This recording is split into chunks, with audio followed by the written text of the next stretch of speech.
The moment Alara Whitmore stepped into JFK's Terminal 8, she felt the air tighten around her like an invisible fist.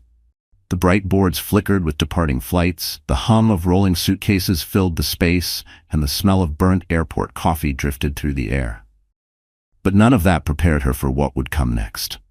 One flight, one aisle, one man who broke her, and another who unknowingly held her entire future. Her hand rested protectively on her swollen belly. Triplets, a miracle, and a burden she carried alone. The overhead announcement called her group.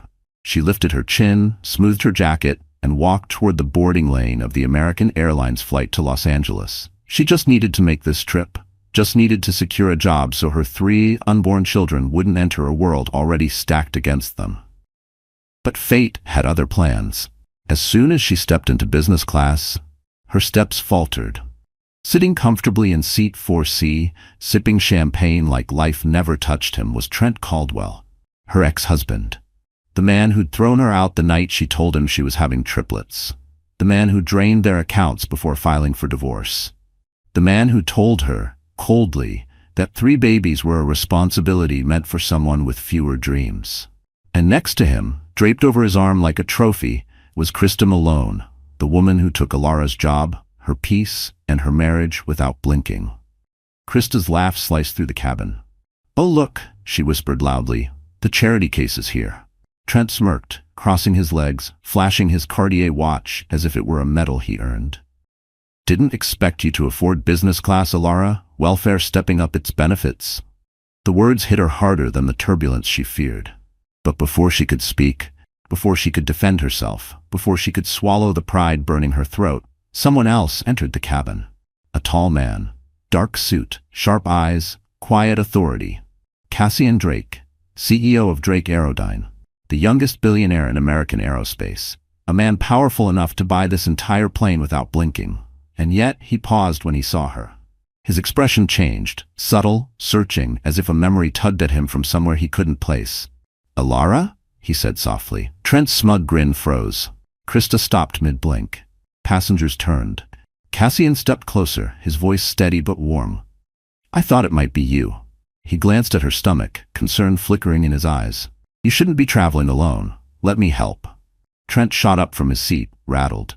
"And who the hell are you to talk to my—" Cassian didn't raise his voice. He didn't need to. "I wasn't speaking to you." The entire cabin held its breath. Alara's world spun. The man who destroyed her sat 10 feet away.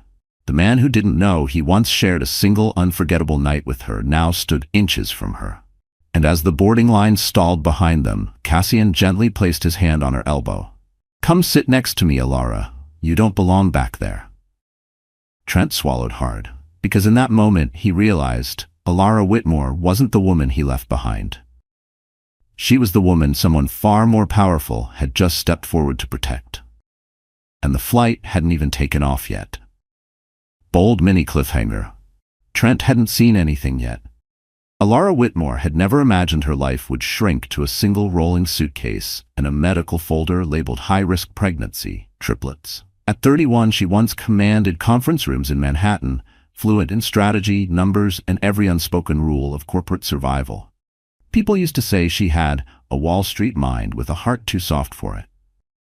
Maybe that softness was why she was standing here now, exhausted, breathless, clutching her boarding pass like a lifeline. Before the divorce, her days unfolded inside a gleaming midtown tower. Glass walls, city lights pouring in like liquid gold. She'd carry her MacBook Pro and Montblanc pen everywhere, always prepared, always polished. Her colleagues respected her, even envied her. But Trent, her ex-husband, resented it. He hated when she outshined him, hated that she was often invited into meetings he wasn't, hated that her salary grew faster. So when she told him she was pregnant, and then told him it was triplets, he didn't react with fear or joy. He reacted with calculation. 3 babies, he'd said, his voice cold as the Manhattan winter outside their apartment windows. "I didn't sign up for a charity project." 2 days later, he drained their joint savings to manage expenses, then filed for divorce. Krista Malone, his secret lover and her coworker, made sure the company fired Alara with a fabricated accusation that she'd leaked confidential data. HR didn't even let her clear out her desk. That was 3 months ago.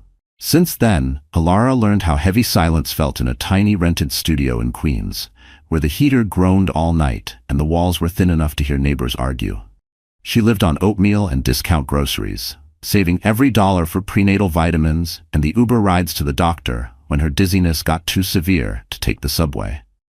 Her pregnancies were hard. Too hard. Triplets meant constant fatigue, swelling, the frightening pressure beneath her ribs each time she climbed stairs. But every night she placed a hand on her belly and whispered, "You three are why I keep going." This flight to Los Angeles was her last chance. A consulting firm there was willing to interview her, quietly, away from Trent's influence. If she could land the job, she'd finally have insurance again. Stability, a future. But seeing Trent and Krista on this flight felt like walking into a storm without shelter.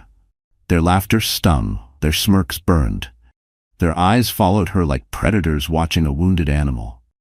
Yet, even in the worst moment, she wouldn't cry. Alara refused to crumble in front of the people who wanted her destroyed. And then Cassian Drake appeared. She hadn't seen him in 2 years, not since that snowy night in Aspen where she'd gone for a conference. A night when loneliness and too much wine had pushed her into the orbit of a stranger with quiet eyes and a voice that felt strangely safe. They had talked for hours beside a hotel fireplace. One kiss, one night, one memory she never expected to revisit. She had no idea that man was a billionaire. She never even asked his last name. And now here he stood, taller than she remembered, dressed in a charcoal suit that blended with the cabin's soft lighting. He looked at her. Not at her stomach, not at her tired eyes, but at her, in a way nobody had in months. "Alara," he said gently, "are you all right?" Nobody had asked her that in a long time. She swallowed hard. "I'm fine," she whispered, though her voice trembled. But Cassian heard the truth buried beneath it. He shifted slightly, positioning himself between her and the gawking passengers, as if shielding her from their pity, their stares, and most importantly, from Trent's poisonous glare. "Come," he murmured. "Sit with me." For the first time in months, Alara felt something unfamiliar. Not hope, something smaller, softer, safety. Bold mini cliffhanger, but safety wouldn't last, not with Trent Caldwell sitting 10 feet away, plotting his next move. The cabin of American Airlines Flight 417 shimmered under the soft amber glow of its recessed lights. Business class felt like another world. Polished, insulated, a floating slice of Manhattan luxury suspended 30,000 feet above ordinary troubles. The aisle carpet was thick enough to silence footsteps, the leather seats sculpted like designer armchairs, and the faint aroma of espresso drifted from the galley. Outside the windows, New York's skyline still sparkled beneath them, each tower a needle of light piercing the night. To most passengers, this flight was routine, another business trip, another coast-to-coast commute. But for Alara Whitmore, it was the razor-thin bridge between ruin and survival. As the plane taxied, she carefully lowered herself into seat 2B, right beside Cassian Drake. The seat automatically reclined a few inches to support her back, and she let out a quiet breath she hadn't realized she'd been holding. Her belly was heavy tonight. Triplets shifted uneasily, as if sensing the turbulence of her emotions. Cassian watched her in silence for a moment, the way someone watches a fragile piece of glass they're terrified to break. His eyes softened, a rare contrast to his usual airtight composure. A billionaire like him, used to boardrooms on Park Avenue and executive jets with marble counters, didn't often share space in commercial flights. Yet tonight, fate had placed him inches from the woman he once held in a warm Aspen hotel room, unaware she now carried 3 lives connected to him. "Let me know if you need anything," he said gently. "You shouldn't have to travel alone in your condition." Her throat tightened. "I've been alone for months," she murmured, then quickly looked away, embarrassed to have said it aloud. Meanwhile, a few rows back, Trent Caldwell stared at them with fury simmering beneath his polished surface.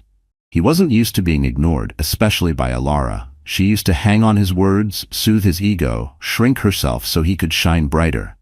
Seeing her beside Cassian felt like a crack splitting down the middle of his pride.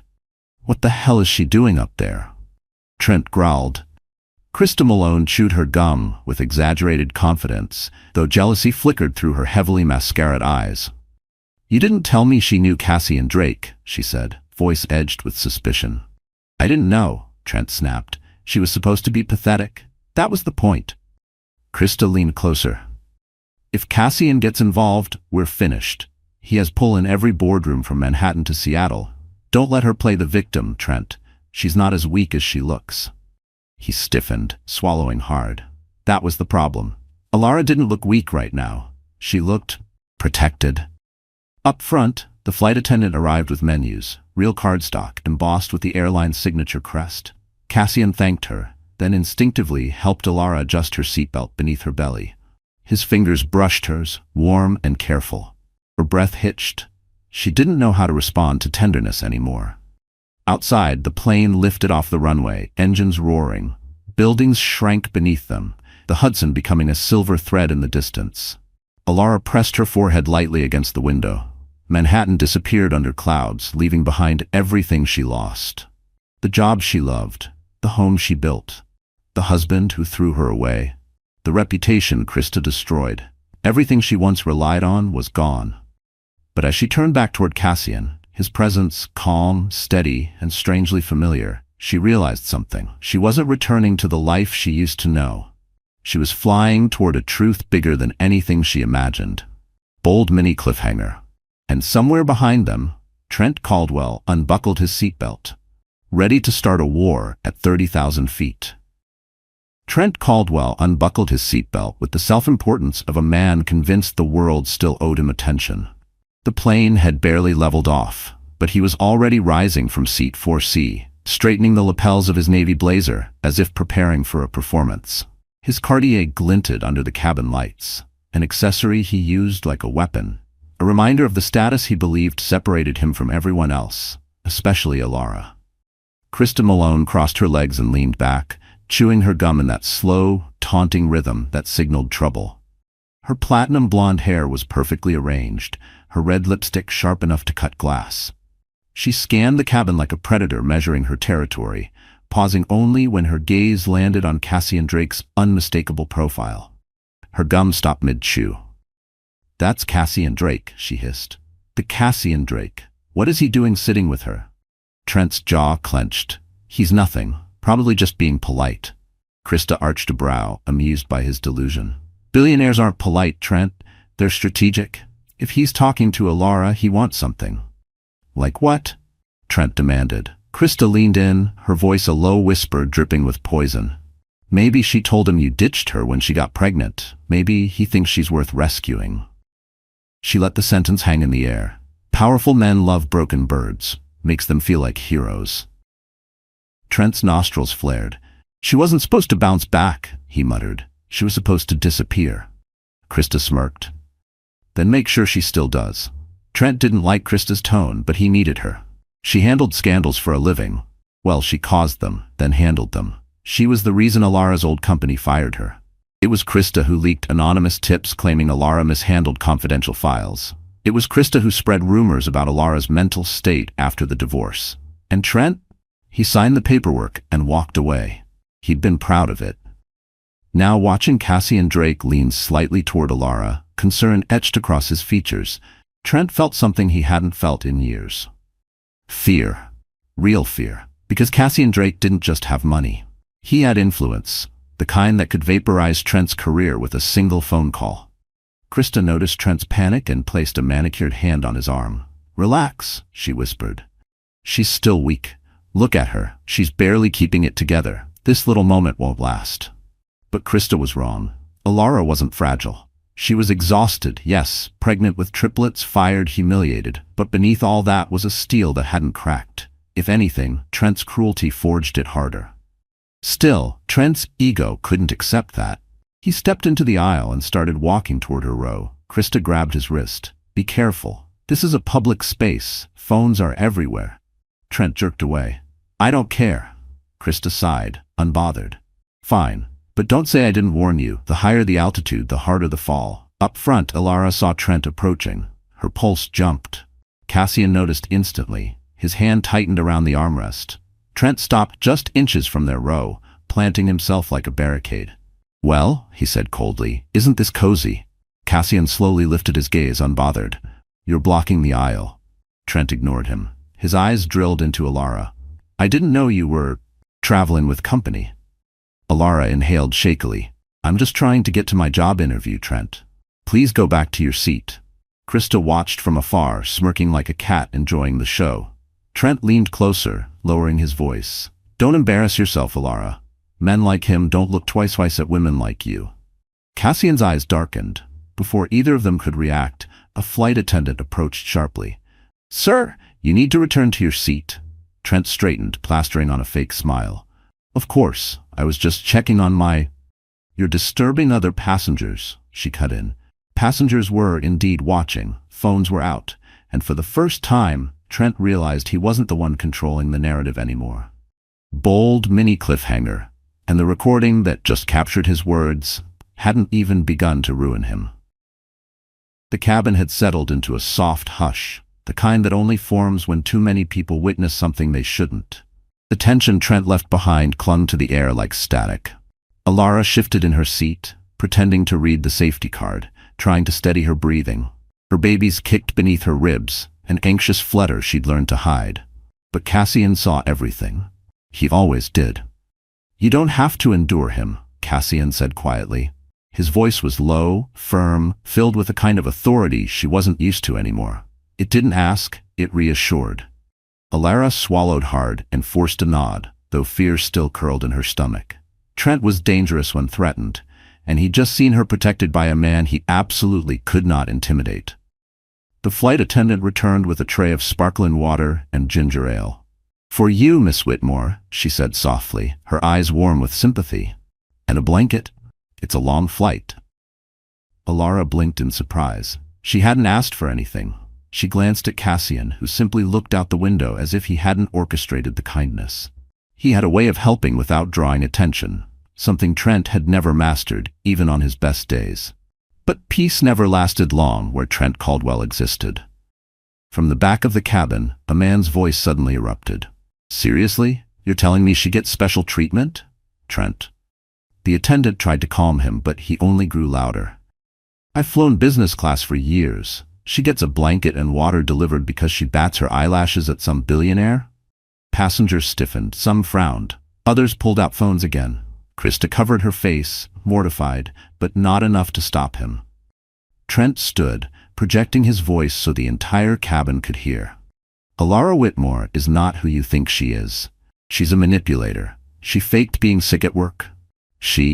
That's enough.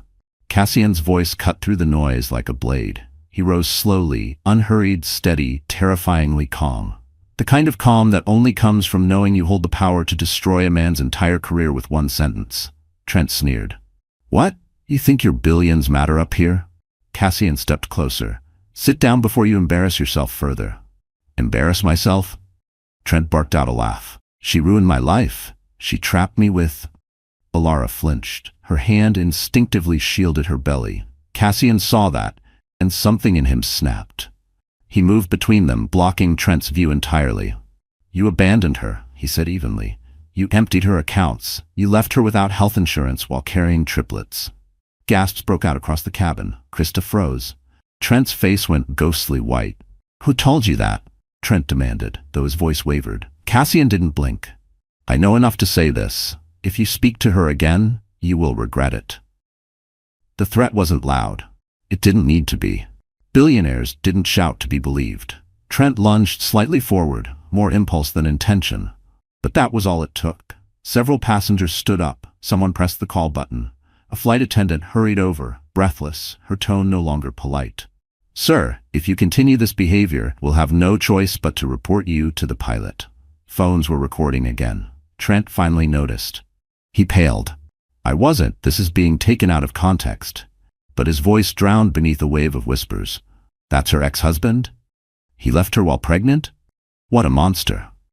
Shame wrapped around Trent like a noose. He stumbled back to his seat, unable to escape the eyes, the murmurs, the phones capturing every second of his unraveling. Krista moved away from him, sliding to the edge of her seat to avoid the fallout. But the worst was yet to come. Because Trent didn't know one thing. Someone had just sent the video to social media. Bold mini cliffhanger. By the time the plane reached cruising altitude, Trent Caldwell would no longer be a private man. Alara had held herself together for months, through the divorce, the job loss, the humiliation, the loneliness, the impossible weight of carrying triplets alone. But now, with the plane humming steadily at cruising altitude and every whisper behind her tied to Trent's public meltdown, her body began to betray her. It started as a tightening across her abdomen, not painful, just pressure. Then another. A slow, rolling wave beneath her ribs that made her inhale sharply. She pressed a hand against her belly, hoping it would settle. It didn't. Cassian noticed instantly. "Alara," he murmured, leaning toward her. "You're breathing too fast. What's wrong?" She shook her head, forcing a weak smile. "It's nothing. Just stress. I'll be okay." But her voice trembled and Cassian's eyes narrowed. He wasn't convinced. Before he could ask more, the babies kicked again, harder this time, sending another tight ripple across her abdomen. Sweat dampened the back of her neck. She closed her eyes. "Not here. Not now. Please, not 30,000 feet above the ground." Cassian placed a steady hand over hers, not touching her belly, just her fingers. "Tell me what you're feeling," she inhaled shakily. "Just pressure. It's normal for triplets." She paused. The usually cracked her composure. Her eyes burned. Cassian didn't hesitate. He rose just enough to flag down a passing flight attendant. "She needs medical attention," he said calmly, but with unmistakable urgency. The attendant instantly knelt beside Alara. "Miss Whitmore, are you experiencing contractions?" "No," Alara whispered. "I don't think so. I'm overwhelmed." The attendant's face softened. "You've been under a lot of stress. Let's check your vitals." Trent, sitting 4 rows back, twisted in his seat, eyes narrowing. "What now?" he muttered. Krista elbowed him sharply. "Shut up," she hissed. People are still filming. But Alara wasn't watching them. The world around her blurred, voices muffled, lights too bright. Her breathing hitched, shallow and quick. A dizzy fog wrapped around her mind, tightening like a rope. Cassian leaned closer. "Alara, look at me." She tried, but the pressure inside her chest expanded until tears finally spilled over her lashes. She covered her face, shoulders shaking, not with loud sobs, but with the quiet, heartbreaking collapse of someone who had held on for too long. Cassian gently pulled her hands down, his voice soft. "You're safe. Just breathe with me." Her breaths quivered. "I'm sorry," she whispered. "I didn't want anyone to see me like this." Cassian shook his head. "You've carried everything alone. It's allowed to be heavy." His words, simple, steady, cut through the fog like light. But the moment cracked open something deeper. "I lost everything," she whispered. "My job, my savings, my home. Trent took everything. And I kept telling myself I was strong enough, but I'm tired. I'm so tired." Her voice broke. Cassian's expression shifted. Not pity, not shock, but a quiet, controlled fury aimed nowhere near her. Behind them, a few passengers lowered their phones, guilt flickering across their faces. Suddenly, the drama wasn't entertainment anymore. It was a human woman breaking under a weight no one should carry alone. The flight attendant returned with water and cool compresses. "Your blood pressure is elevated," she said gently. "Try to relax. We're here with you." But Trent chose the worst moment to stand. "Unbelievable," he muttered loudly. "She's doing this for attention." Passengers gasped. Alara froze. Cassian rose so fast his seat creaked. He turned slowly, controlled, icy, lethal. "That's the last thing you will ever say to her," Cassian warned. Trent faltered, because Cassian's next words could dismantle a man. "And when we land in Los Angeles, your life is going to fall apart faster than you ever made hers." Bold mini cliffhanger. But what none of them knew, Alara's collapse had only just begun. Alara pressed the cool compress to her forehead, trying to steady her breathing as the plane droned through the night sky. The episode had passed, at least the worst of it, but her body still trembled with aftershocks. The babies shifted restlessly, responding to her stress. She whispered soft apologies to them, fighting the fear clawing at her chest. Cassian didn't leave her side. He'd moved just close enough to shield her from the rest of the cabin, blocking curious eyes, blocking Trent's venom, blocking the world. His presence wasn't loud. It didn't need to be. It was steady, like a hand on your back guiding you through a storm. "Alara," he said quietly, "I need to ask you something, and I want you to be honest with me." Her heart skipped. "What is it?" Cassian hesitated, a rare thing for a man known for decisive billion-dollar moves.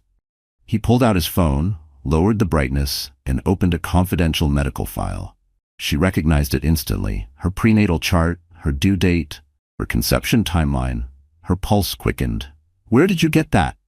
"I requested it from the hospital the moment you nearly collapsed," he said. "I needed to know what kind of risk you were facing, and I have the legal authority to do that because—" He stopped himself. The silence thickened. Alara swallowed. "Because what?"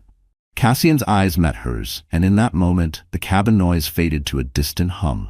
"Alara, the timeline matches." His voice was low, controlled, shaken. "The night in Aspen, the night you and I," her breath caught. "No, that can't be.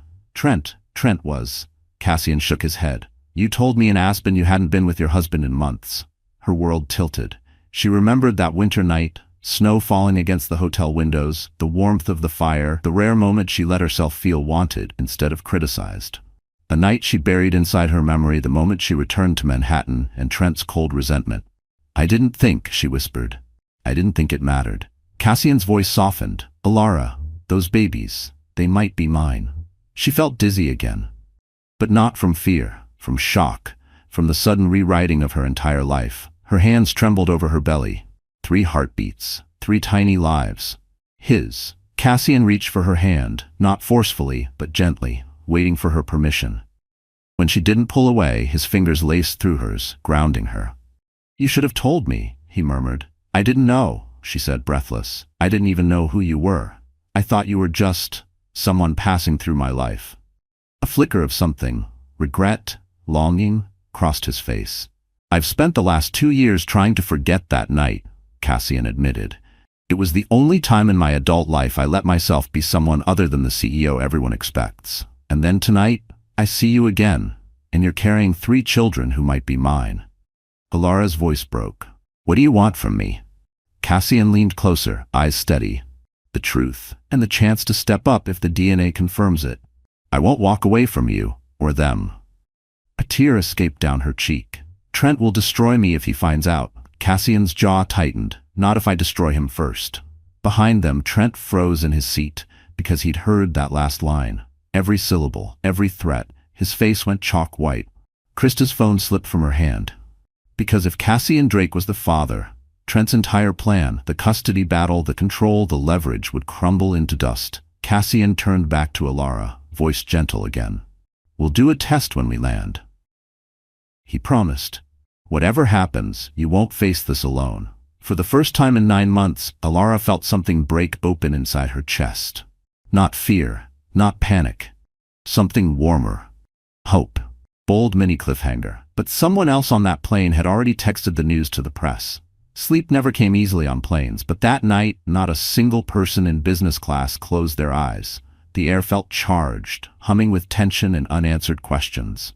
Somewhere behind them, Trent whispered furiously to Krista, trying to figure out what to do with the bomb he'd just overheard. Somewhere in the middle rows, phones buzzed with alerts, as gossip accounts picked up vague hints from an anonymous passenger. And at the front, seat 2B, Alara Whitmore's life quietly shifted. She sat back, breathing slowly, letting Cassian's earlier words echo in her mind. "You won't face this alone." For months, she had carried her pregnancy like a secret burden. Now it felt like a shield, a beginning instead of an ending. But she was still fragile, emotionally drained, stretched thin from stress and fear. Her earlier collapse left her embarrassed, cheeks warm with humiliation. Cassian watched her carefully, not with pity, but with an understanding that felt intimate and unfamiliar. "Lean back," he urged gently. "You need rest." She shook her head. "I don't want to look weak in front of him or anyone."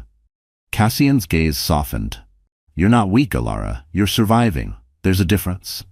Those words, simple, steady, slipped into the cracks of her breaking heart and held the pieces together. The flight attendant returned with a warm towel and a small kit. "Here," she murmured. "Lavender oil. Helps with the anxiety." She lowered her voice. "Several passengers complained about Trent. If you need anything, we're all here for you."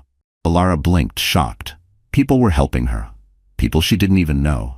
Cassian thanked the attendant before turning to Alara. "You should freshen up," he suggested. "Not for them. For you." She hesitated, then nodded. He helped her stand carefully, offering an arm without forcing it. She accepted, her balance steadying as she made her way to the restroom. The mirror inside was harsh, airplane lighting always was, but tonight it reflected a truth she hadn't seen in months. She didn't look broken. She looked tired, yes. Scared, yes. But beneath the exhaustion was a woman who'd endured hell and was still standing. She splashed cool water on her face, reapplied a bit of lip balm from her bag, smoothed her hair, and straightened her clothes. It wasn't glamour. It wasn't a makeover. It was reclamation. When she stepped back into the cabin, the change wasn't physical. It was in her posture. Her shoulders no longer curled inward. Her pace no longer faltered. Her eyes no longer darted nervously toward Trent's row.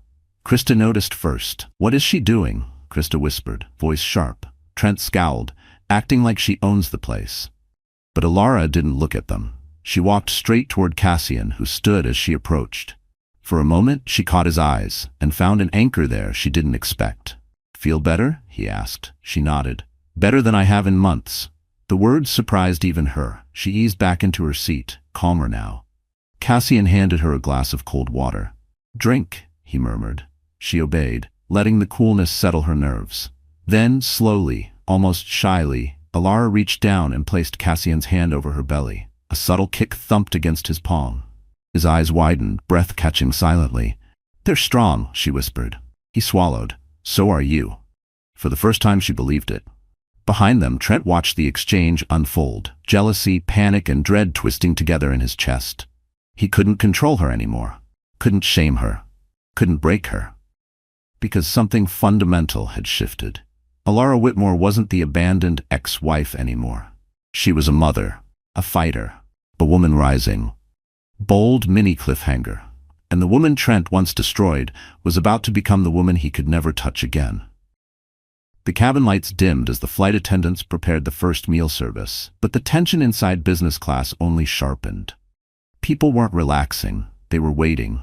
Waiting for the next move, the next spark, the next explosion between the man who once owned Alara's life and the man who now stood ready to defend it. Trent Caldwell watched Alara like a hawk. His jaw pulsed, fists clenched around the armrests. Every time Cassian lifted a glass of water for her or adjusted her blanket, Trent's face tightened. He wasn't seeing a woman he left behind. He was seeing a future slipping through his fingers, a future he thought he'd control. Krista Malone sensed it too. She leaned toward Trent, lowering her voice to a harsh whisper. "You need to get ahead of this. Your reputation is already tanking online. That video of you yelling, it's everywhere." Trent's stomach dropped. "Everywhere?" She nodded. "Everywhere. And the comments, they're bad. People are saying you abandoned a pregnant wife. Sponsors will pull out, clients too." Trent's panic swelled. "Then help me fix it." Krista's smile was icy. "There's no PR strategy for behaving like human garbage." He glared at her, but Krista didn't flinch. She was slipping away from him. Calculating, cold, already drafting an exit plan. She didn't want to sink with a man going down in flames. Meanwhile, in the front row, Alara finally felt steady again. The meal tray before her sat untouched. She could only manage a few sips of ginger tea, but her posture remained composed, her breathing slow and controlled. Cassian had created a quiet oasis around her, shielding her with his presence, his voice, his quiet sense of command. The flight attendant returned to their row, but she wasn't carrying drinks this time. She held an iPad, a worried look shadowing her features. "Ms. Whitmore," she said softly, "I'm so sorry, but you should be aware. A post about you is trending. We're getting some alerts from the communication system. It seems to be about your ex-husband." Alara's chest tightened. "What kind of post?" She flipped the screen. There it was, the video, recorded from 3 different angles, edited by someone mid-flight, uploaded to every major platform, already at 1.7 million views. Trent Caldwell screaming at her, Trent calling her manipulative, Trent accusing her of faking her pregnancy, and Trent lunging toward her before the attendants intervened. All captured, all permanent. Cassian looked over the iPad, his expression turning glacial. "Who posted it?" The attendant hesitated. "It appears to be seat 9A. Cassian turned. Seat 9A was occupied by a teenage girl wearing a Stanford hoodie and holding her phone like a trophy. When she saw Cassian looking, she waved sheepishly. Sorry?" He was being a jerk. Cassian almost smiled. Trent turned pale. "I'll sue," he muttered. "I'll sue every single person who posted it." Krista snorted. You can't sue the entire internet. Alara's hand fluttered to her mouth, overwhelmed by the sudden avalanche of attention. I don't want all this. Cassian placed a calming hand over hers. You didn't choose this, he did. His voice wasn't loud, but it carried across the cabin. Passengers nodded quietly. A few offered sympathetic smiles. One older woman whispered, "You're very brave." Trent shot up from his seat. This is harassment? She's lying. I didn't abandon her. She abandoned me. He stormed into the aisle, raising his voice again. But this time, no one watched with curiosity. They watched with disgust. Even Krista. Even the flight attendants. Cassian rose slowly, tall, composed, terrifyingly calm. Sit down, Trent, he said, before you embarrass yourself even further. Trent pointed a shaking finger at Alara. This isn't over. Cassian stepped between them. Yes, he said softly, it is. Bold mini cliffhanger, because what awaited Trent in Los Angeles would end the life he once knew, permanently. The cabin lights glowed with a soft, late-night warmth as Flight 417 cut through the darkness toward Los Angeles. Most passengers had finally drifted into a half-sleep, but in the front row, Alara Whitmore sat awake, hands curled gently over her belly, breath even, mind strangely calm. Calmer than she had felt in months. Her entire world had trembled earlier. Trent's insults, his rage, her panic attack, the revelation about Cassian, the viral video, the pressure, the humiliation, the fear, all of it had crashed into her at once. But now, in the quiet hum of the darkened cabin, something else rose inside her. Resolve. Not anger, not vengeance, something cleaner, sharper, a promise to herself, one she should have made long ago. Cassian sat beside her, his arm relaxed across the armrest, his eyes half closed but his attention still on her, attuned to every small movement. You're quiet, he murmured. I'm thinking, she replied softly. About? Alara looked out the window at the horizon. Dark, endless, yet somehow full of possibility. About who I became when I was with Trent, and who I want to be now. Cassian turned toward her fully. And who is that? She exhaled slowly, as if releasing months of suffocated hope. A mother who isn't afraid, a woman who doesn't shrink herself, someone my babies can look up to and say she fought for us. Cassian's expression warmed, truly warmed, slowly, like a sunrise. You already are. She shook her head gently. Not yet. I've been surviving, not living. I want to change that. Her voice gained strength, surprising even herself. Trent spent years telling me I was small, that I needed him, that no one else would ever want me. She paused, emotion tightening her throat. I believed him for too long. Cassian leaned closer. You are not small, Alara. You never were. And now, she said, eyes glistening but steady, I'm done letting him define me. Cassian watched her with a mix of admiration and something deeper, something he hadn't let himself feel in a very long time. Good, he said softly, because once we land, everything changes. Alara blinked. Changes how? Cassian hesitated, not from uncertainty, but from choosing his words carefully. If the DNA is what I think it is, I'll take responsibility, fully, not out of guilt, but out of choice. Alara's breath hitched. Cassian? I'm not expecting anything from you, he added quickly. Not trust, not affection, not a place in your life, just the chance to do what's right. Her chest tightened in a way that wasn't painful this time, just overwhelming. You haven't even asked if I want your help, she whispered. He smiled faintly. You don't have to ask. I'll be here anyway.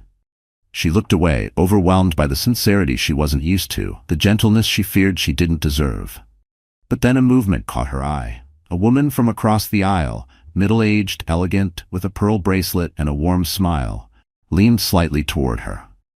Dear, she said softly, I saw what happened earlier. I just want you to know, you handled yourself with more grace than most people could. Alara flushed in embarrassment. I didn't feel graceful. The woman smiled kindly. Grace isn't about looking strong, it's about standing back up, and you did. Cassian nodded, as if seconding the sentiment. Alara absorbed their words, letting them settle into the deepest parts of her. For months she had lived in shadow, shrinking under fear and exhaustion. But now, on a plane slicing through the night, she felt herself unfolding again. I won't hide anymore, she whispered. Good, Cassian replied. Because Trent is about to face consequences he never saw coming, and you? He paused, a rare softness easing into his voice. You're about to rise. Bold mini cliffhanger. But rising always comes with a cost, and Los Angeles was waiting to collect it. Somewhere above the Rockies, the smooth hum of flight turned uneasy. A low rumble rolled beneath the aircraft, barely noticeable at first, just enough to vibrate the glasses on the meal trays. Alara didn't think much of it until a sharper jolt followed, rocking her gently in her seat. Then another. The seatbelt sign chimed. Passengers straightened. Even the air seemed to hold its breath. Cassian's eyes snapped open as he instinctively braced a hand on the armrest. That wasn't normal turbulence, he murmured. Before Alara could respond, a sharp, twisting pain rippled across her lower belly, different from the earlier pressure.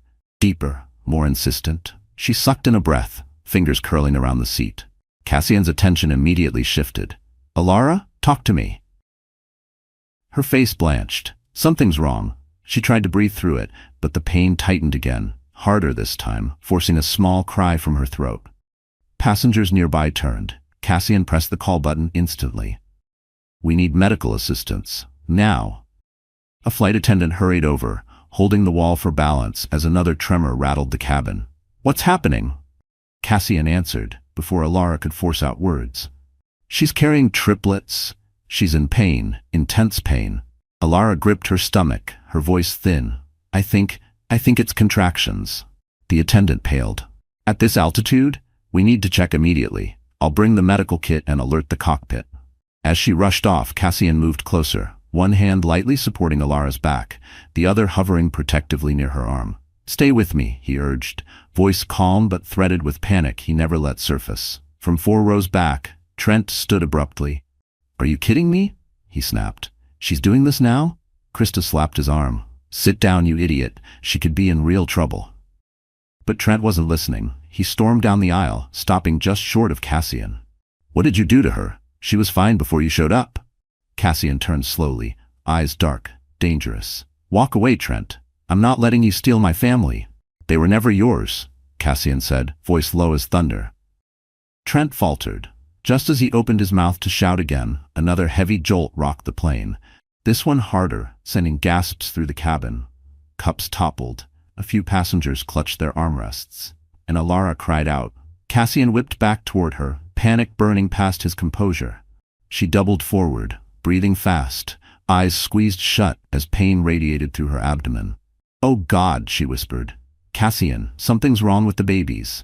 He caught her shoulders, steadying her trembling frame.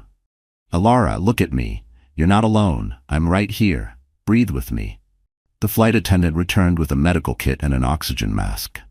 Ms. Whitmore, she said, kneeling, we've contacted the cockpit. The captain is preparing for an emergency descent. We'll land as soon as possible.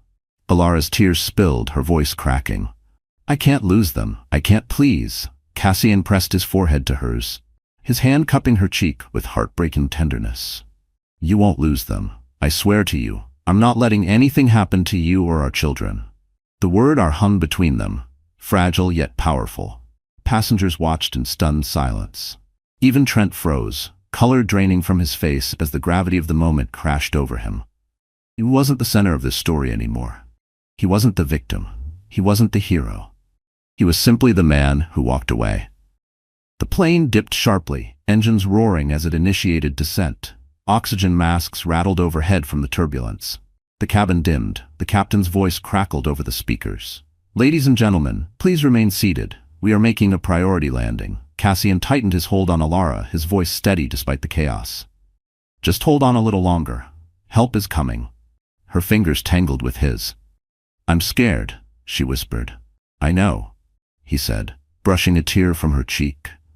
But I'm here, and I'm not leaving. Bold mini cliffhanger. But as the plane dropped through turbulent clouds, another crisis waited on the ground, one that would change everything. When Flight 417 finally broke through the clouds, the lights of Los Angeles sprawled beneath them like a glittering net. The descent had steadied, but inside the cabin, Alara's fear still pulsed through the air like static. Every breath came shallow. Every ripple of movement in her belly made her grip Cassian's hand tighter. Almost there, Cassian whispered, brushing a loose strand of hair from her cheek. Hold on for me. His voice grounded her, warm, steady, unshakable. She focused on it as the plane lined up with the runway, rattling gently in the crosswinds. The landing gear dropped with a heavy thump.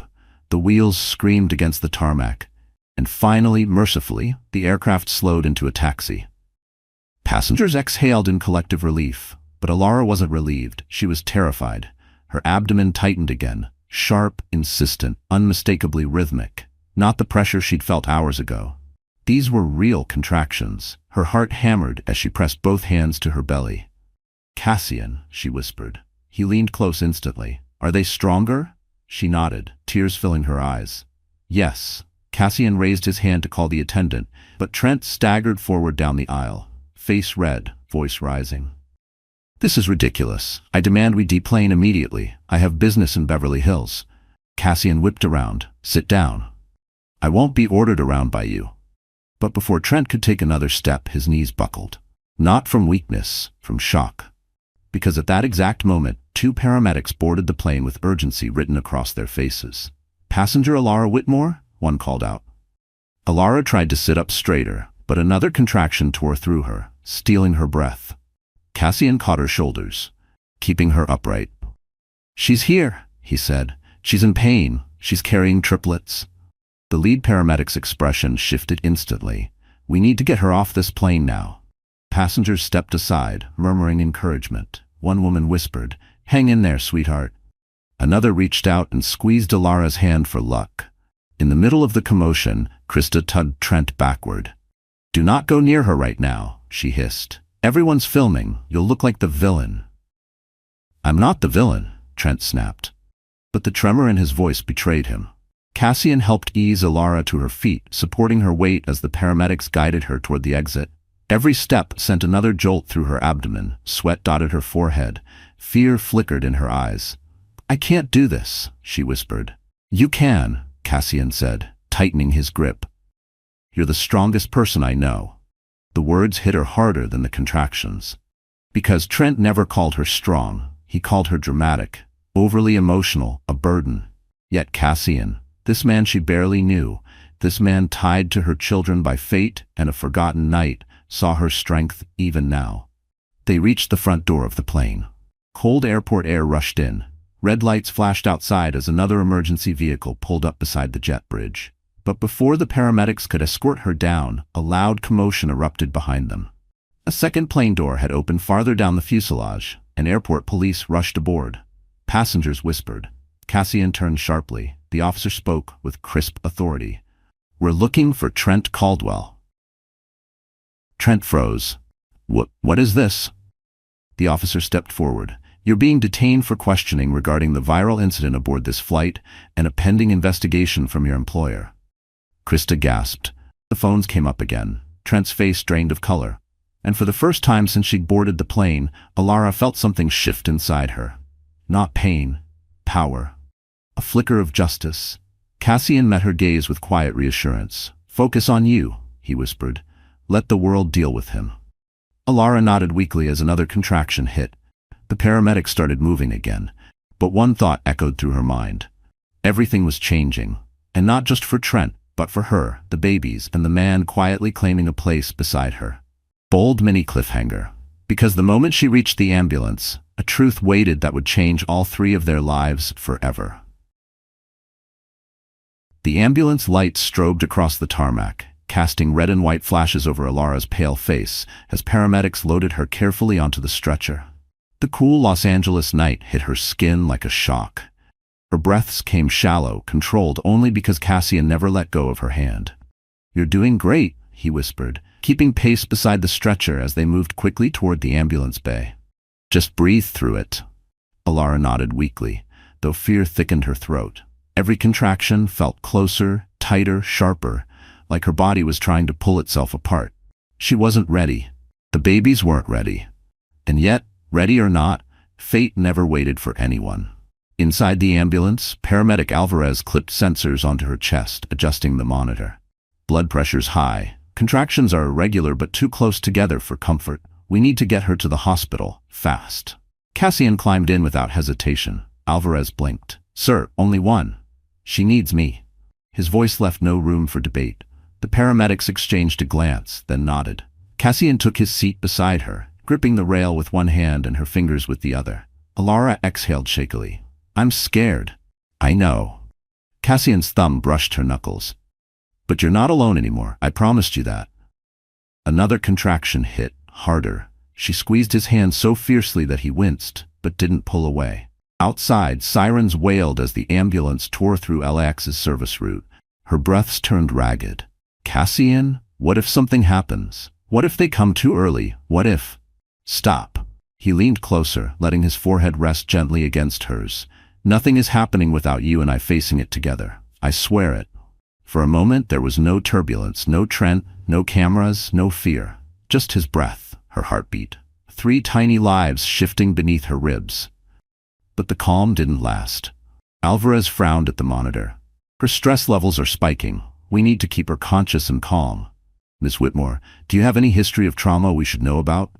Alara closed her eyes, her breath faltering. She didn't want to revisit it now. Not here. Not in front of Cassian. But the memories clawed their way out anyway. My ex-husband, she whispered. He used to yell. Slam doors. Blame me for everything. The night I told him about the triplets, he told me I ruined his life. Cassian's jaw tightened, rage simmering beneath his steady exterior. Alara's voice trembled. He said no man would ever want a woman carrying that many babies, that I should be grateful he didn't leave sooner. Cassian looked as though someone had punched the air from his lungs. Alara, he said softly, look at me. She did. That man didn't see you, not the way I did, not the way I do. You were never the burden, he was. Her lips trembled. And if these children are mine, he continued carefully, then you need to know something. Her breath caught. What?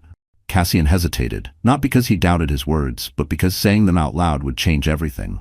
That night in Aspen, I wasn't running from a company meeting. His voice lowered. I was running from an engagement. Alara blinked. You were engaged? I called it off the morning after we met, he confessed. Not because of you, because meeting you made me realize how wrong that life was, how much I'd been pretending. Silence rippled through the ambulance. Shock, fear, hope, all collided inside her. Why are you telling me this now? She whispered. Cassian's gaze softened with something unmistakable. Because the truth is, I never forgot you. Not for a single day. Her breath stalled. And if the DNA confirms what we already suspect, he added, voice thick with emotion, then everything I am, and everything I have, is yours and our children's. Alara's eyes filled. Cassian. But before she could say more, the ambulance lurched to a stop. Alvarez swung the doors open. We're here. And just as they rolled her out, her heart thundering, her world shifting, Cassian whispered one last promise. Whatever happens next, I choose you.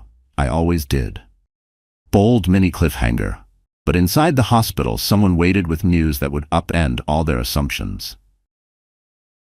The sliding doors of St. Anne's Medical Center burst open as paramedics rushed Alara inside.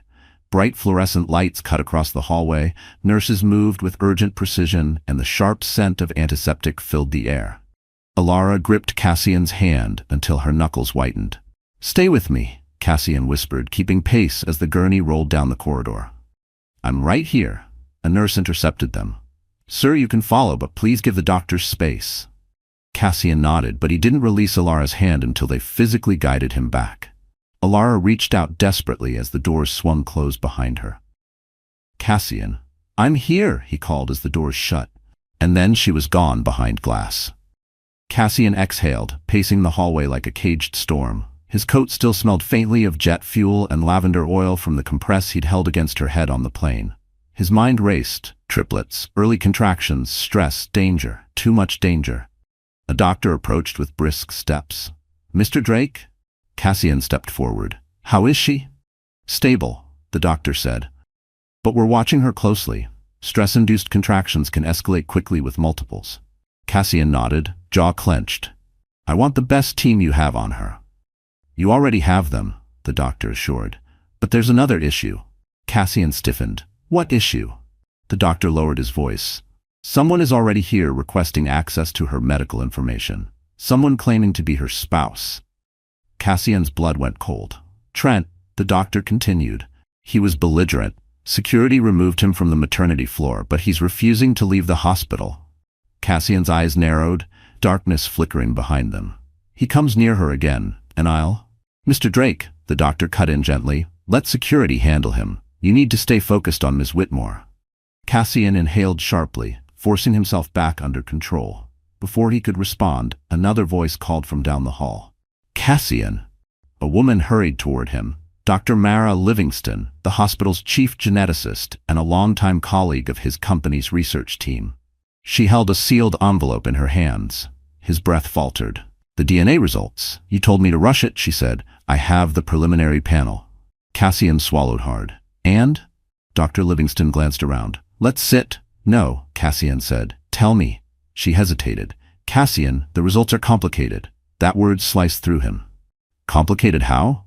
"The probability is extremely high, almost indisputable. The genetic markers match your profile on over 98% of the panel." Cassian's knees nearly gave out. That means, she confirmed gently, "the triplets are biologically yours."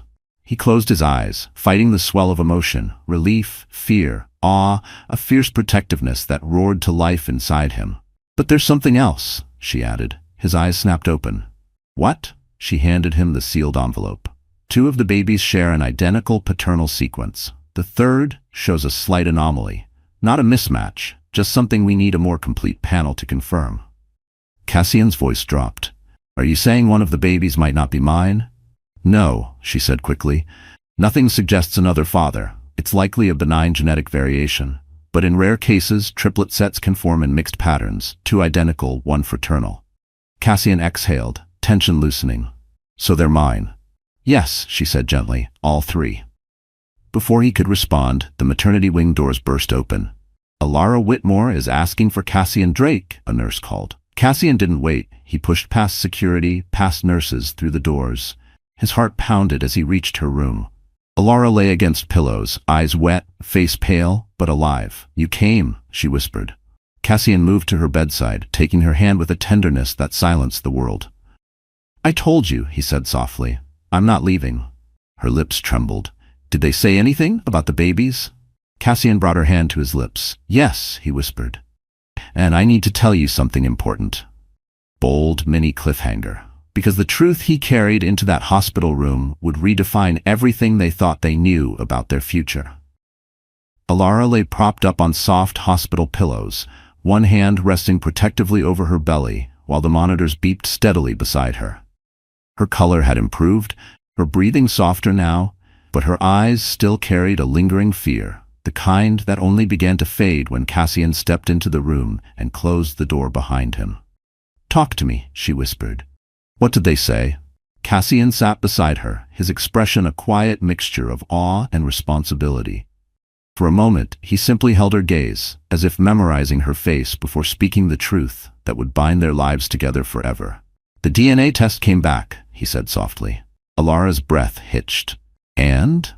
Cassian reached for her hand and placed it gently against his chest, right over his heartbeat. "They're mine, Alara, all three." Her lips parted, eyes shimmering with disbelief and relief and something deeper, something that felt like release after months of carrying the weight alone. "Cassian." Her voice cracked. "I didn't know. I swear I didn't know." He nodded. "I know, and I need you to hear something." He leaned closer. "You don't owe me anything for this. Not a relationship, not forgiveness for disappearing after Aspen. I'm here because I want to be, not because biology demands it." Tears filled her eyes. "I never thought I'd hear someone say that." Before Cassian could respond, muffled shouting erupted from the hallway. They both stiffened. A nurse rushed to the doorway. "Miss Whitmore, stay calm, we're handling it." But the voice grew louder, angrier. "I have every right to be here. She's my wife. That billionaire fraud is trying to steal my family." "Trent." Alara felt her pulse spike. Cassian stood immediately, jaw steeled. "He doesn't get within 10 feet of her." Security moved swiftly, blocking the entrance, but Trent shoved against them, red-faced, frantic, desperate. "Get your hands off me. She's lying. I need to talk to her." Cassian stepped into the doorway, voice cold enough to freeze the air. "Your access to her ended the moment you abandoned her." "I didn't abandon anything," Trent snarled. "She trapped me, and now you're done." Cassian didn't raise his voice. He didn't need to. Authority poured off him. "I have the DNA results. The children aren't yours." The hallway gasped. Nurses exchanged shocked glances. Trent staggered back as if physically hit. "No, that's not possible. She was my wife." "You hadn't touched her in months," Cassian snapped quietly. "You know that." Stop embarrassing yourself. Trent's panic spiraled. You're lying. You're trying to ruin my life? Cassian stepped forward, calm as steel. You ruined your own life when you left her with nothing. But the true blow came when a nurse whispered, "Isn't he the man from the viral video?" Trent froze. Cassian watched realization dawn. The internet had already judged him, and the hospital staff recognized him. His career, his reputation, his pride, everything was collapsing. Security finally seized him.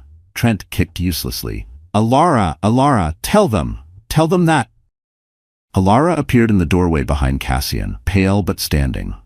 "Trent." He fell silent. Her voice trembled but carried a strength he hadn't heard from her in years. "Leave this hospital, leave my life, and never speak my name again." The command broke whatever flimsy thread he was hanging from. Security dragged him away as he screamed empty threats that no longer held weight. The moment the hallway quieted, Alara's knees buckled. Cassian rushed to her, catching her before she collapsed. "You shouldn't be standing," he murmured. "I needed to say it," she whispered, trembling. "I needed to end it." Cassian lifted her gently, guiding her back into bed. "You did more than end it. You reclaimed yourself." Her tears fell freely now, tears of exhaustion, release, victory. Cassian wiped them gently. "Rest now, I'm here." She looked up at him, voice soft. "Cassian, what happens next?" He brushed her hair back, eyes warm and certain. "Next," he said, "you heal, and I help you build the life you and our children deserve." Bold mini cliffhanger. But as Alara drifted into sleep, she didn't know tomorrow's sunrise would bring a decision that would change her future forever. Morning sunlight poured through the hospital room blinds, warm and golden, like Los Angeles itself was offering a fragile kind of peace. Alara woke slowly, blinking against the glow, her body still sore but calmer now. The contractions had stopped overnight, thanks to medication, rest, and the quiet assurance Cassian never stopped whispering whenever she stirred. He sat in the chair beside her bed, coat draped over the armrest, shirt sleeves rolled to his elbows. He hadn't slept. She could tell. But his tired eyes lit the moment she moved. "Hey," he said softly. "How are you feeling?" She exhaled. "Better. Still scared, but better." He reached out, brushing her hand with his thumb. "You and the babies are stable. That's what matters." Before she could answer, Dr. Livingston entered, clipboard in hand, expression calm but urgent. "Miss Whitmore," she said, "your vitals look good. We'd like to keep you another night for monitoring, but the danger has passed. You're safe." Alara nodded gratefully, but then Dr. Livingston added, "There's one more thing. The hospital director asked to see Mr. Drake and Ms. Whitmore privately. It concerns last night's incident." Cassian's brow tightened. "Trent?" "Yes," the doctor confirmed. "And the media." Alara's breath caught. "The media?" Dr. Livingston sighed. "The viral video has reached national outlets. Several reporters are waiting outside the hospital. They know your name now. They know you're pregnant with triplets, and they know who was escorting you off the plane." Alara felt everything inside her sink. "No," she whispered. "I don't want that attention. Not now." Cassian put a steady hand on hers. "I'll handle it." But Dr. Spo and Livingston held up a hand. "Actually, the hospital thinks the best way to protect you is to join Cassian at tonight's Los Angeles Aerospace Gala." Alara stared at her as if she'd misheard.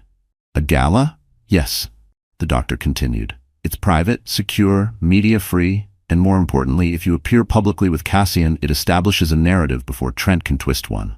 Alara's pulse sped. "I can't go to a gala. I'm pregnant, exhausted, and I barely survived yesterday." Cassian spoke gently.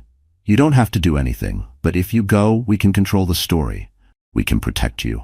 A war raged inside her, fear versus dignity, exhaustion versus the sudden possibility of reclaiming her life. "Will I even be allowed to walk after last night?" she asked weakly. Dr. Livingston smiled. "Not alone, but with supervision? Yes." Cassian turned to Alara, voice softer than she'd ever heard it. "You won't be alone. I'll be with you every second." That evening, the lobby of the Ritz-Carlton glittered under crystal chandeliers. Alara stepped inside slowly, wearing a soft, elegant maternity gown provided by the hospital's charity partner, a deep navy dress that draped beautifully over her belly, a pair of low heels, hair pinned simply. No diamonds, no theatrics, just strength. Cassian walked beside her in a tailored black suit, his hand hovering near her back, not touching, but a silent promise of protection. Dozens of executives, investors, and aerospace leaders turned as they entered. Conversations paused, faces softened. Some looked shocked, but not judgmentally, more like awe. Alara felt every stare. Her breath wavered until Cassian leaned down and whispered, "They're looking because you survived hell and walked in anyway." She steadied. They moved through the crowd, whispers trailing behind them like a current. "That's her. The woman from the plane? She's Cassian Drake's?" The strength it must have taken to show up tonight. But the real shift came when the event host stepped onto the stage and lifted his glass. "Ladies and gentlemen, we welcome Cassian Drake and his honored guest, Ms. Alara Whitmore.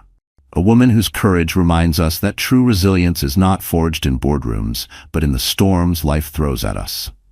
The room erupted in applause. Alara froze. Cassian took her hand, lifted it gently, and kissed her knuckles. Soft, respectful, proud. She exhaled, emotion flooding her. For the first time in a long, painful journey, she felt seen. She felt valued. She felt powerful.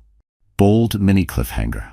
But just as the applause faded, a familiar voice echoed behind them, turning triumph into danger once again. The applause had barely faded when a voice Alara prayed never to hear again cut sharply through the ballroom air. "Alara!" Her entire body stiffened. Cassian turned first, jaw locking, posture shifting into that dangerous stillness he carried like armor. Alara followed his gaze, dread crawling up her spine. Trent Caldwell stood near the entrance of the Ritz-Carlton ballroom, flanked by 2 hotel security officers who looked exhausted from trying to restrain him. His suit was wrinkled, his collar askew, his hair wild from struggling.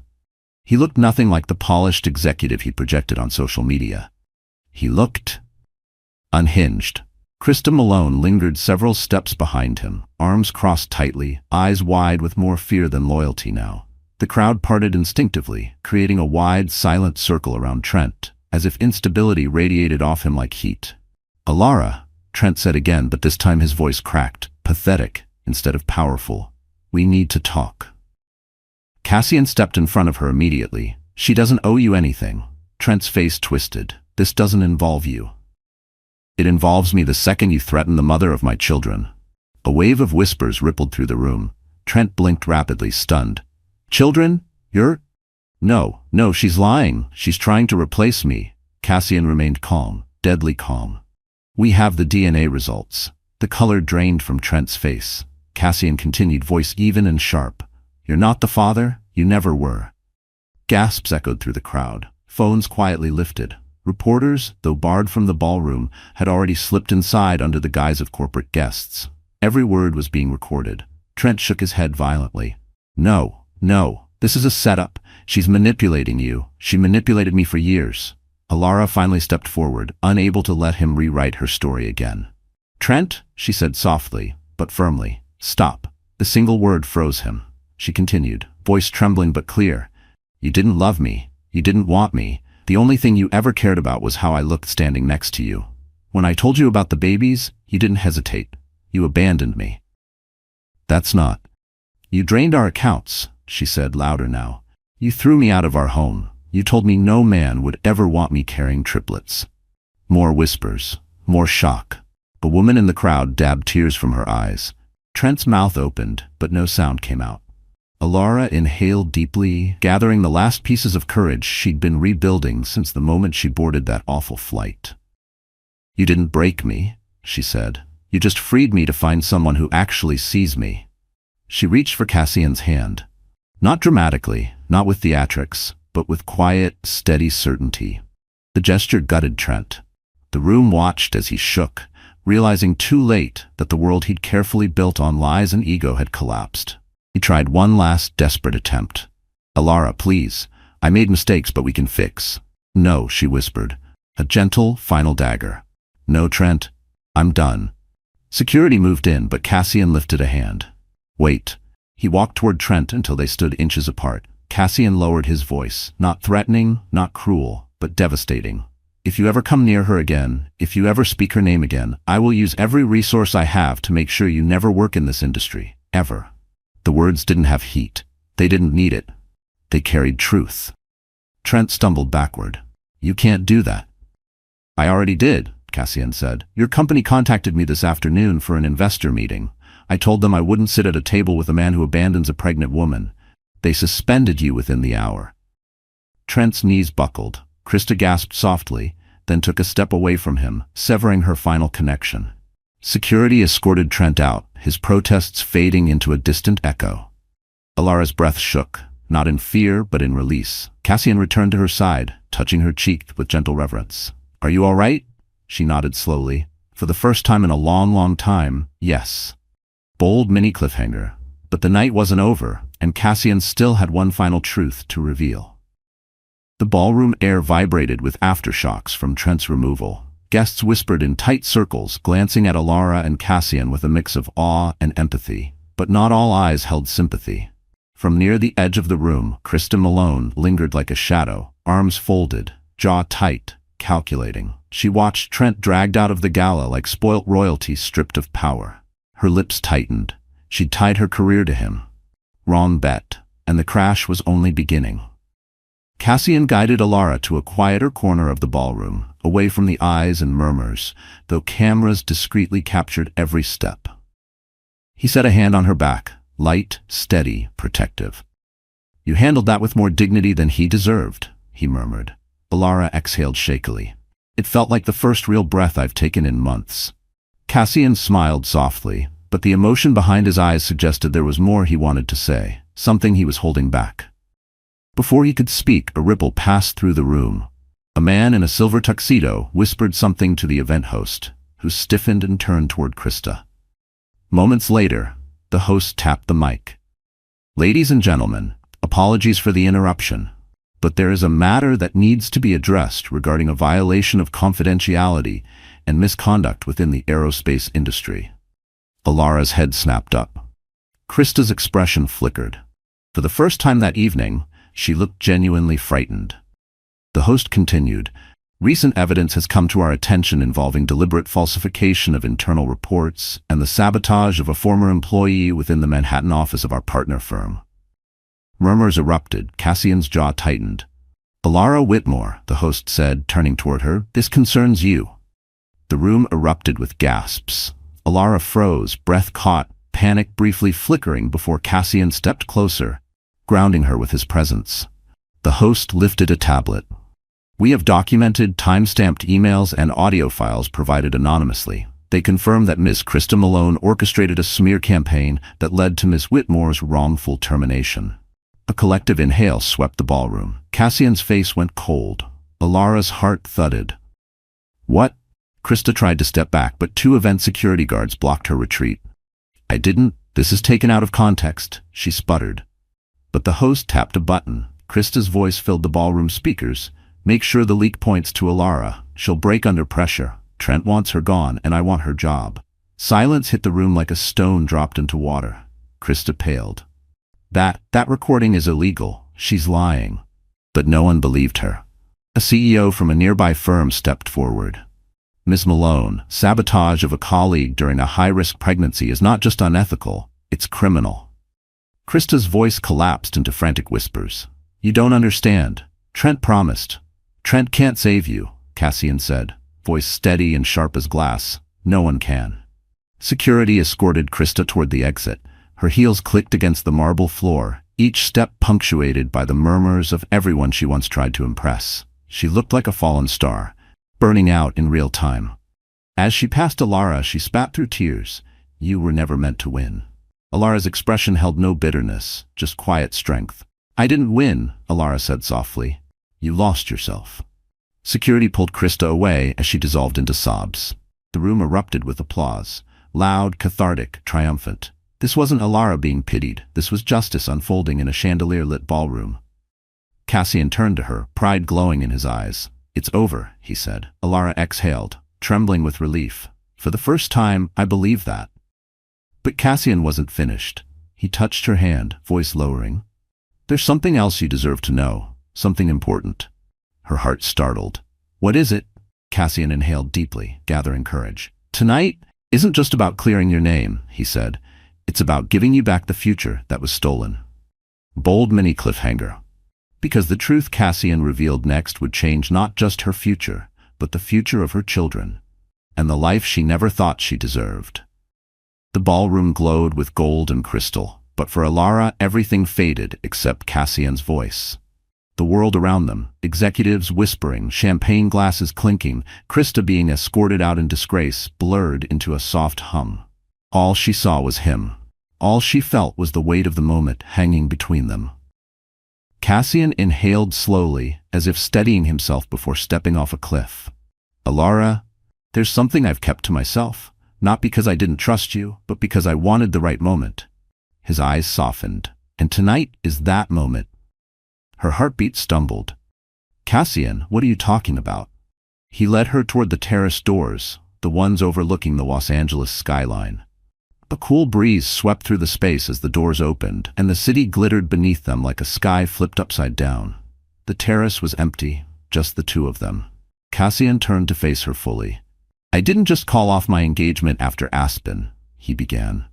I restructured my entire life. I walked away from a merger I'd been building for years because it would have tied me to people I didn't respect. People who valued power over humanity. Alara blinked, startled. You changed your company because of me? Because of what I realized after meeting you, Cassian corrected softly. I saw something real. Something I couldn't ignore. Her throat tightened. Cassian continued, his voice steadier now.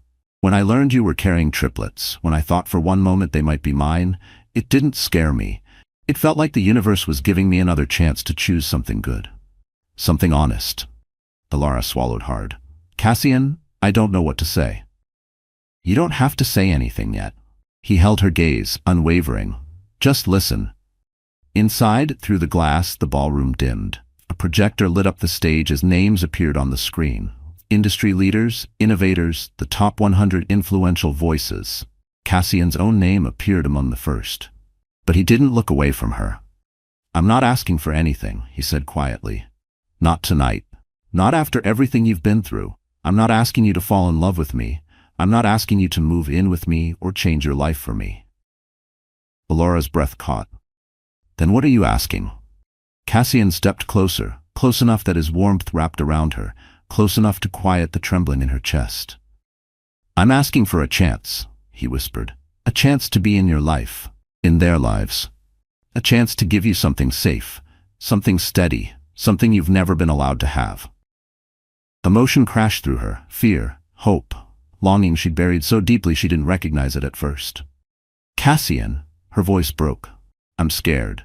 Everything in my life falls apart when I trust someone. He gently touched her cheek. Then let me be the first thing that doesn't fall apart. The city lights flickered across her skin. Her eyes glistened. Inside the ballroom, the doors burst open suddenly. A rush of noise spilled out. Cheers, applause, commotion. Someone shouted Cassian's name. Alara, Cassian, a staff member panted. You two, you need to see this. They returned inside, still hand in hand. On the massive projector screen behind the stage was an image. Alara Whitmore at the gala, standing tall beside Cassian Drake. And beneath it, in crisp gold lettering, Aerospace Insider magazine, Alara Whitmore, nominee for the 2025 Courage and Integrity Award. Alara froze. The room erupted in applause. A wave of emotion hit her so hard she almost buckled. Cassian steadied her. They're honoring you, he whispered. For surviving, for standing up, for everything. Tears filled her eyes, not of pain, not of fear, but of something she hadn't felt in over a year. Pride. Belonging. Worth. She turned to Cassian, voice trembling. Why? Why would they nominate me? Cassian smiled softly. Because the world finally sees what I've seen since the moment I found you on that plane. Bold mini cliffhanger. But the night was not over, because Cassian was about to make a choice that would change all four of their lives forever. The ballroom's golden lights dimmed into a soft twilight glow as the crowd continued applauding Alara's nomination.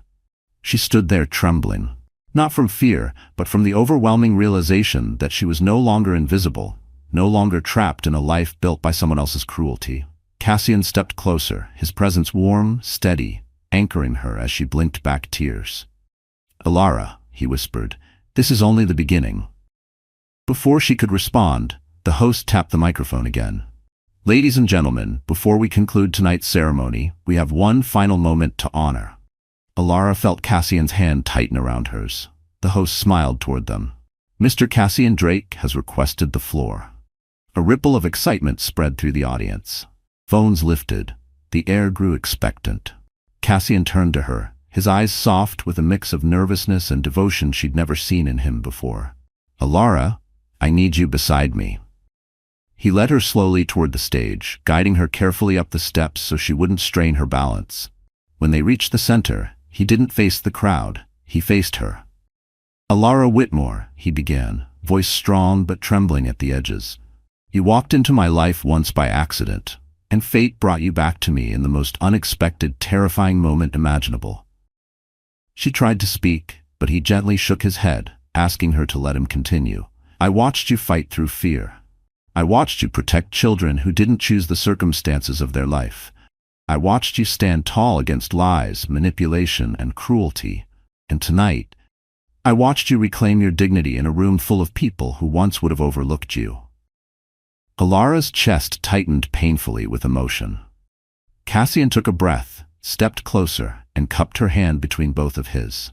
"You told me you were scared to trust, scared everything would fall apart again. But Alara, I am not Trent, and I will never be a man who leaves you alone in the dark." Her lips parted, another tear slipping free. Cassian sank slowly to one knee. The room gasped. Alara froze, heart thundering in her chest as if trying to break free. Cassian looked up at her with a tenderness so powerful it nearly unraveled her. "I'm not asking you to rush. I'm not asking you to pretend we're something we're not ready for. I'm asking you to let me be your partner, your support, your safest place. And if you're ready, I'm asking you to marry me." The ballroom erupted, cheers, gasps, applause, but all Alara heard was her own heartbeat echoing in her ears. Cassian continued, voice steady, eyes locked on hers. "No matter what you choose, I'll be here. For you, for them, for the family we didn't plan, but that I'm ready to honor with everything I have." Alara's breath shook. "Cassian, Her hand drifted to her belly. The babies fluttered gently beneath her palm, as if responding to the moment. Then she looked down at the man who had fought for her, protected her, believed her, and saw her in ways Trent never could. "Yes," she whispered. "Cassian, yes." A collective cheer swept the ballroom like a warm wave. Cassian stood quickly, gathering her carefully into his arms. He kissed her, not with urgency, but with reverence, like she was something sacred. Alara felt herself finally exhale, not in fear, not in defeat, but in peace. Hours later, as they stepped out onto the terrace again, the first hints of sunrise painted the Los Angeles sky in amber and rose. Cassian wrapped an arm around her shoulders. She leaned into him, resting her cheek against his chest, listening to the steady rhythm of a man who had chosen her fully. "I feel free," she whispered. "You are," he murmured. "You always were. Now the world knows it too." Below them, the city glowed. Behind them, justice had been served. And ahead of them, a future built not on fear, but on love, healing, and the family she had fought so hard to protect. Bold mini cliffhanger. Because sometimes the most unexpected flight leads you exactly where you were meant to land. All right, my wonderful friends. The story has come to an end. And if you are still here, right now, then something in this journey must have touched your heart in a way that words alone cannot explain. Maybe it reminded you of your own battles, your own heartbreak, your own moments where you had to stand back up after the world tried to break you. This story isn't just about love or revenge. It's about rebirth, about remembering that. As Marcus Aurelius once wrote, the impediment to action advances action. What stands in the way becomes the way. Alara's pain didn't end her. It shaped her. It carved space for something stronger, kinder, and truer to enter her life. And that's something each of us can carry into tomorrow. You are allowed to start again. You are allowed to choose peace. You are allowed to heal, slowly, gently, bravely. So if this story reached you, stay with us. Like this video, share it with someone who needs a reminder of their own strength. And don't forget to subscribe so we can walk through more stories, more healing, more courage, together. You're not alone here. We're right here with you.